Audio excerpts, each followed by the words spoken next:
स्वागत है प्यारे बच्चों आपका JCERT के डिजी स्कूल में। आज हम आपकी पाठ्य पुस्तक रोचक गणित में आगे पढ़ेंगे। पेज नंबर 34 पर प्रश्न है 2024 को 4 से भाग देना है। 2024 को 4 से भाग देना है।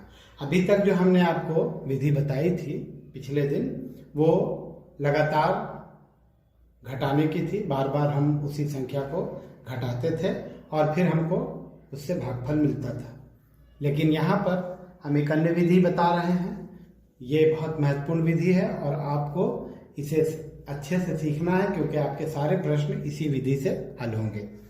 तो इस विधि में हम यहाँ 4 लिखेंगे और इस तरह का चिन्ह देंगे और फिर 2024 लिखेंगे। देखिए इस तरह से इसको सजा दिया। ये आप उत्तर यहाँ से है, ये आपका प्रश्न है। इसको भाग देने के लिए हम क्या करते हैं, अब आइए उसको बताते हैं आपको। पहले इस अंक को देखेंगे कि ये अंक जो है वो इस अंक से छोटा है या बड़ा है। तो यहाँ 2 है, वो 4 से छोटा है। यानी अगर हम 4 का पहाड़ा पढ़ें तो 2 जो है वो नहीं जाएगा, क्योंकि छोटा है। तो हम अब इसके बाद के अंक को भी मिला करके पढ़ेंगे। तो अभी ये 2 था, अब ये 20 हो गया। 20 हमको देखना है कि 4 के पहाड़ा में आता है या नहीं आता है। अगर आता है तो उतना बार पहाड़ा पढ़ेंगे। 4 पचे, देखिए 5 बार में आ रहा है, यहाँ 20 लिखेंगे। 4 पचे 20। तो ये 0 में से 0 घटेगा 0, 2 में से 2 घटा 0। इसका काम हो गया। अब बचा 24। यहाँ 2 हम उतारा, यहाँ भी 2 जो है वो 4 से छोटा है। तो हमको अब 4 को भी इसके साथ लिखना होगा। लेकिन ध्यान रहे इस बात का कि पहली बार जब हम इसको लेते हैं 2 अंक, तब हम यहाँ कुछ ऐसा नहीं करते हैं। लेकिन जब हम यहाँ पर 4 को उतारेंगे तब हमको यहाँ 0 देना होगा। ध्यान रहे कि जो अंक जा नहीं रहा है, यानी कि वो छोटा है, तो उसके बाद के अंक को जब उतारा जाएगा तो यहाँ 0 देना जरूरी है। इसके बगैर ये सवाल गलत हो जाएगा। तो यहाँ 0 दिया और हम यहाँ 4 लिखा। अब हम 4 का पहाड़ा पढ़ेंगे तो हम पाएंगे कि 4 छक्के 24, यानी 6 बार 4 का पहाड़ा पढ़ते हैं तो 24 आता है। और इसको घटाएंगे तो 4 में से 4 गया 0 और 2 में से 2 गया 0। आपसे सवाल हो रहा है कि भाग दीजिए और बताइए कि शेष कितना बचा है। तो आप बताइए कि यहाँ शेष कितना बचा हुआ है। तो शेष यहाँ बचा हुआ है 0। कितना बचा है?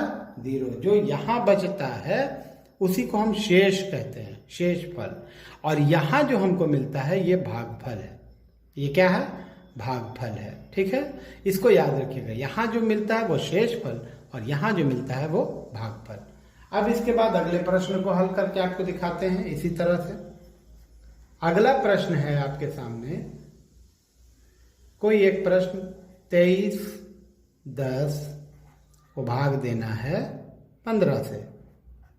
ठीक है, अब इस प्रश्न को भाग देंगे तो फिर वही सिस्टम है कि 15 यहाँ लिखा हमने और इस तरह का निशान दिया और 23/10 दिया।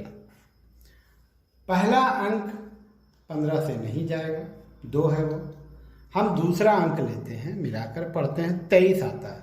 15 के पहाड़ा में 23 आएगा तो आप पाएंगे कि नहीं आएगा, इसलिए कि 15 एकम 15 होता है और उसके बाद जो अगली संख्या आती है वो 30 आती है। लेकिन यहाँ पर है 23। तब हम 23 से जो छोटा, यानी 15 के पहाड़ा में जो संख्या 23 से छोटी होगी उसको लेंगे। 15 एकम 15, एक बार में 15 आ रहा है, वो लिखेंगे। 15 दूनी 30 नहीं लिखेंगे, क्योंकि 30 बड़ी संख्या हो जाएगी 23 के मुकाबले। हमको 23 से छोटी संख्या लानी है। तो 15 एकम 15, लेकिन जो भी संख्या लाएंगे वो इसके पहाड़ा में होनी चाहिए। 15 एकम 15। ऐसा नहीं है कि यहाँ 15 है और इससे छोटे लाने के लिए हम यहाँ पर कुछ भी लिख दिए, ऐसा नहीं है। जो भी संख्या यहाँ आएगी वो 15 के पहाड़ा में होनी चाहिए।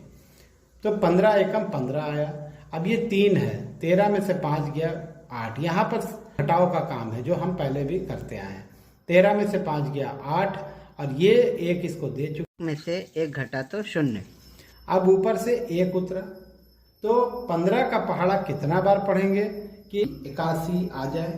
तो 15 का पहाड़ा जब आप पढ़ते हैं तो 15 पचे 75 होता है और 15 छके 90 होता है। यानी कि 81 से जो छोटी संख्या होगी 15 के पहाड़ा में वो 75 है और वो आएगी 5 बार, 15 पचे 75। तो ये 75 हमने यहाँ लिख दिया। अब हम इसको घटाएंगे, 11 में से 5 गया 6 बचा और ये 1 दे चुका है इसलिए ये 7 में से 7 गया तो ये 0 बचा। अब ये 6 है और ये 0 यहाँ से उतर गया। तो अब अगर हम पहाड़ा पढ़ते हैं तो ये कौन सी संख्या है? ये 60 है। 15 के पहाड़ा में 15 चौके 60 होता है। तो यहाँ पर भी ये शेषफल जो है वो 0 हो गया, शेष 0। इसी तरह से इसके सारे प्रश्न हल होंगे। इसके सारे प्रश्न आप हल करें।